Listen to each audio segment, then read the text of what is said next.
The videos are probably gonna play a little slow though. Can you close it? You close it. You gotta close it. Boom. Hold, man. Too hot for you that hot. Hold it. What you doing, joint, man? Sit back, relax, eat 2 of these. You call it a night, man. It reminds me of my fire stick right now. This act is crazy. No, you got to see that video clearly or not? I ain't seen no video yet. Nah? Mm-mm. It was on the video of you rolling up a burrito. Oh, was it? Yeah. I didn't see it. Gotcha. Got everybody else in the class see the video, or at least a little bit, or is it like really shaky?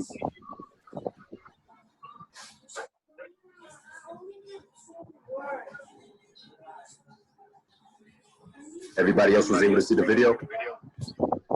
You could see like some of it, but it wasn't like clear. Okay, so basically that video was him rolling up a burrito, so like, you know, just him showing like his culinary skills, like what he's talking about that he learned in there, so that he could apply out here on the outside. Man, and the culinary skills is like making good food. I don't know. I mean, y'all might know it. That might be a little young, but when you make good food, in order to make good food, you gotta put love into it. You gotta isolate yourself. You gotta get into your zone. And that I'm just showing y'all, like, you know, that was part of my zone, man. Making good food and making people. You make good food so people can appreciate it. It helps with your ego. It helps with your insecurities, your self-esteem. That you're doing something that people like. You know, and it builds you up. Right. And this video I'm showing right here is of you connecting the stinger to the bag to basically to make alcohol or whatnot. Yeah, that's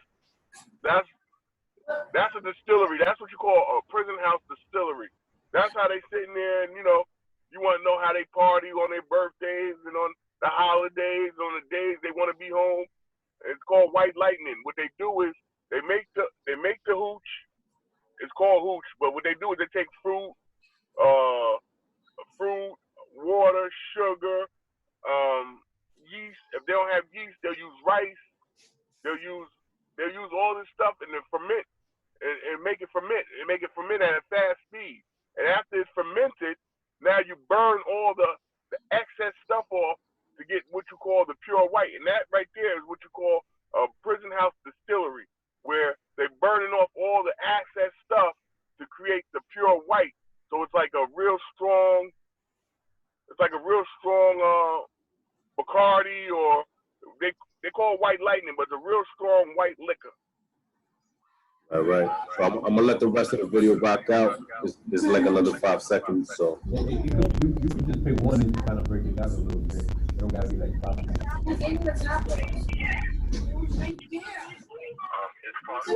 This part of the video right here, you can see him playing like a high stakes game of poker, you said, right? Yeah, high stakes game of poker. What happens now in prison? Everybody now, I guess y'all get the drift that we must have cell phones in there, and that's a big thing in prison. People have cell phones, and with the cell phone, you know, comes Cash App. So with the Cash App, you're able to play high stake game of poker. You can buy your chips right from Cash App on your phone. The person who runs the game, you Cash App him 3, 4, 5, 1,000, whatever you want to buy in, and then you get the chips on the table, and it's real live cash, because everything we going through a monetary electric filing system. So, you know, prison has evolved, and it's up to date to where cash is being exchanged at rapid speeds, like it's being exchanged, and it's right here in society. And you said in the feds, a lot of people locked up, they still have a whole bunch of money, like pretty much like the feds allow you to be at a cap money wise, but really they have more money than what that cap even allows, right? Yeah. See, people have money, they can have money on their books, but then they also have money that, you know, that the feds didn't get to. And that And then you got people in the feds that's still making money, that's still calling shots, that's still, you know, that's still running shit on the street. There's people that are more powerful in prison than they was on the street. And how much would you say one of these cell phones could go for, like when a correctional officer, because they're the ones selling the phones on the inside.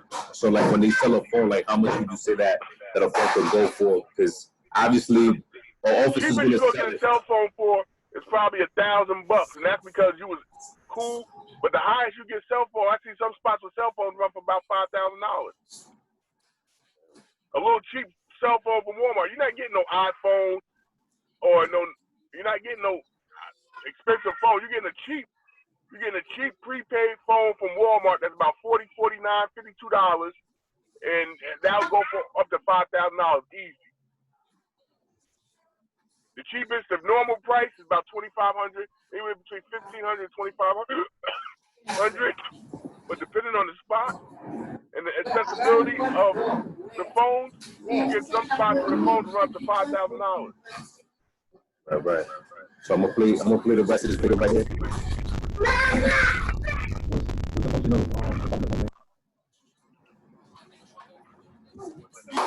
So what's that stuff?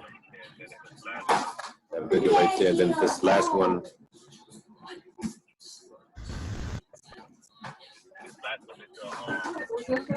This last one is the guys getting. Oh man, one of my favorite videos because people be getting tapped in the street and they be caught up on like, yo, these people in jail that's better tattoo artists than Black Ink and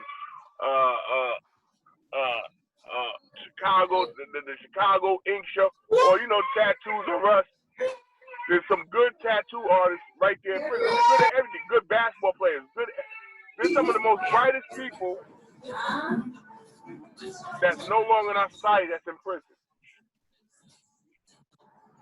Right. And they have so much creativity and stuff. And obviously, when you have nothing but time, like you have time to figure out how to be creative and how to do different things. Whether it's create a lighter while you're locked up, create I've seen people like hook up engines underneath their bed, you know what I'm saying, and like use that part of their bed to like cook food and stuff like that. Make grilled cheese sandwiches and all that, yeah.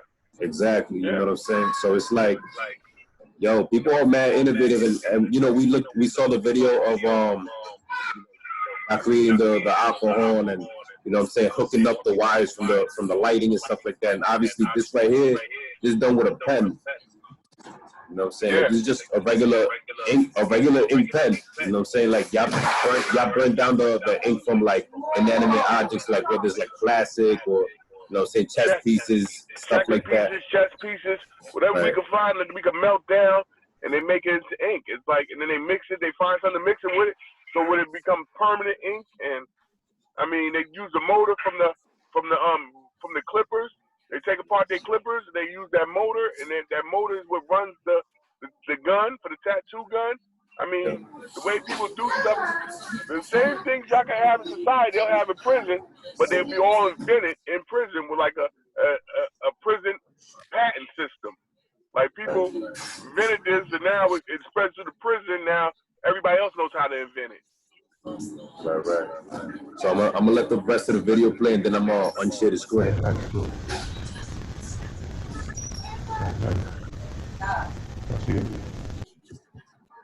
I can see that's a valid looking tab right there.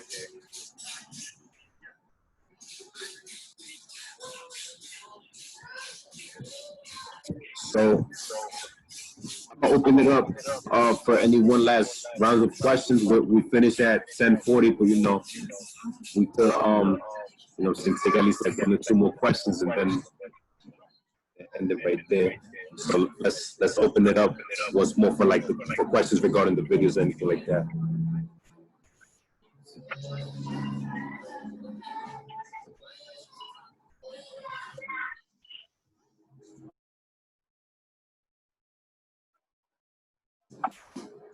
Yeah, got any questions? Any feedback y'all want to give?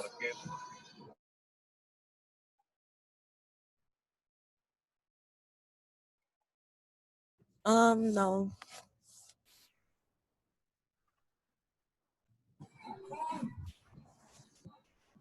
Copy. What do y'all think about like Dawood's overall just like story and him sharing what he was experiencing during these 15 years?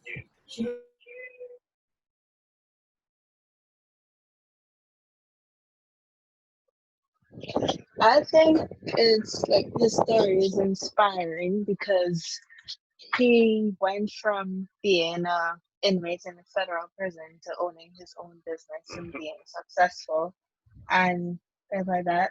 So it goes to show that you don't have to let life and circumstances keep you down. You can always rise up against it and make something out of yourself. One of our students said that they think that it's really inspiring how you went through what you went through and you basically made the best out of those circumstances, and you're basically proof that you don't have to be, you know, a product of these circumstances. Like you can actually use this product and sell, you know what I'm saying, sell a different kind of angle, you know, to how you want to go about your life at the end of it. You know, that's props to the student for, you know what I'm saying, kind of just seeing like the bigger picture in all of this. And any other comments, feedback, questions y'all have? I think that's important. You can't have a dull life in order to be somebody that can reach out and reach people. And because your reach becomes stronger based on your experiences and based on what you learned and what you take in from them experiences. You'll be able to reach people in the same conditions that's going through the same experiences because of what you went through. And it's very important that the people that go through things to go back and reach back and let people know that it's possible you could go through these things. But if you see what I did, if you could see me, what I'm doing now, that you won't have to go through those things. You could get where I'm at now. You can get there at 17, 16. If you could just, they say, a smart person learns from his mistakes, but a wise person learns from other people's mistakes. So what I want the young people to do is wise up now and see my mistakes and say, okay, this is the mistakes he made, and he's still trying to get at it, trying to make the best thing out of life. I can make the best thing out of life right now in this moment. That's a fact. That's big facts. And let's take one more person.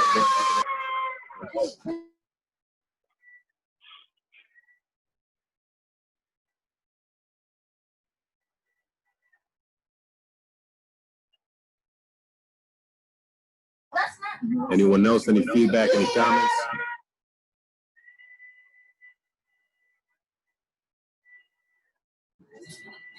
Yeah, let's clap it up for Dawood. Let's show him some love one time for whatever. Let's clap it up for him.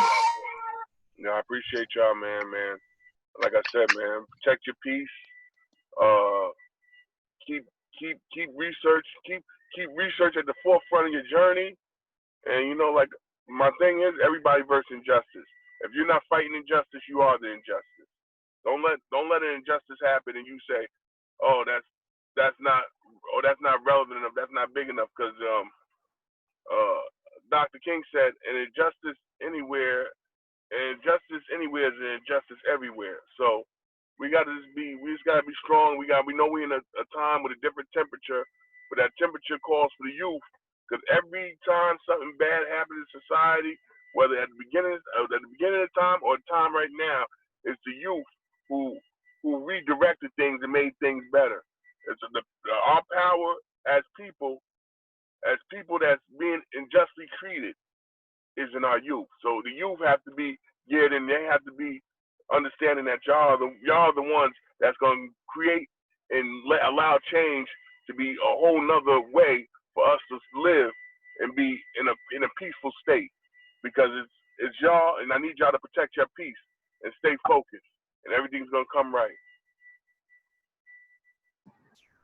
Yo, man, salute to you, bro. You definitely are inspiration to the students, to the youth, definitely to me, bro. You know what I'm saying? Every time that you get on in these sessions, you're always dropping some, you know what I'm saying, gems or some new, you know what I'm saying, thoughts and ideas that even myself I constantly grow from. So salute to you, King, you know what I'm saying? And obviously we'll continue to have you for future classes and sessions. And of course, if the students have any questions after today, I'll redirect them towards you, and you know what I'm saying, we go from there. But we're gonna end today's class. I recorded the session. Hopefully, it recorded everything because some parts seem to have gotten cut off. But once I record it and download it, I'm gonna upload it on YouTube and then make it available for everybody to watch. All right. Thank you, King. Thank you, Professor. I appreciate you. You know, have a beautiful, blessed day, y'all, and be safe. You too. Thank you. Thank you. So Yeah. they're all saying thank you. I know I'm not sure you can hear them from your side, but everybody's saying thank you right now for your presence. Thank you. I appreciate y'all. Have a good day. I have to go see some kids right now about some t-shirts, so I'm gonna see y'all later. And Professor, I'm gonna try to link with you. I got a chief shirt for you. Got you, bro. Listen, I'm all for it, man. Everybody versus injustice, boy. We out here, we outside and safe with it, you know what I'm saying? Yeah, we outside with it, bro. These guys. I think it's the hair though that's cutting me. Like on the side right here. Yeah, it was a pleasure. Of course, if you got any questions, and I'll you be know, washing it. I don't know if I'm washing it too. questions, can you put it on mute real quick? Keep it in the same spot too. Questions, can you put it on mute right quick? That'd be too rough. And I think it's the hair too. I don't know. So we gonna end it today. But of course tomorrow we have another guest. We have another guest speaker. I don't know. Like maybe. Precious, can you put it on mute real quick? Tomorrow we're gonna have another guest speaker, and then he's gonna come through from a correctional perspective. You know, obviously you have two sides of the coin: somebody that was locked up, and then somebody that you know, was responsible for looking over people who were incarcerated. So I want to give y'all different perspectives and different angles. Obviously, these things pertain to the urban community because you're talking about people of color, and you know, Daoud being African American, of course, had a specific kind of experience and just upbringing that obviously less everything that he went through. But in the meantime, if y'all have any questions, any comments, concerns, feel free to reach out. You know, but other than that, stay blessed, and I'm gonna catch you tomorrow, right? Professor, you too. All right, Professor. So, let me get a year on the count of 3. 1, 2, 3. Yeah. Yeah. Yeah. Y'all stay safe. Peace. Bye. Thanks.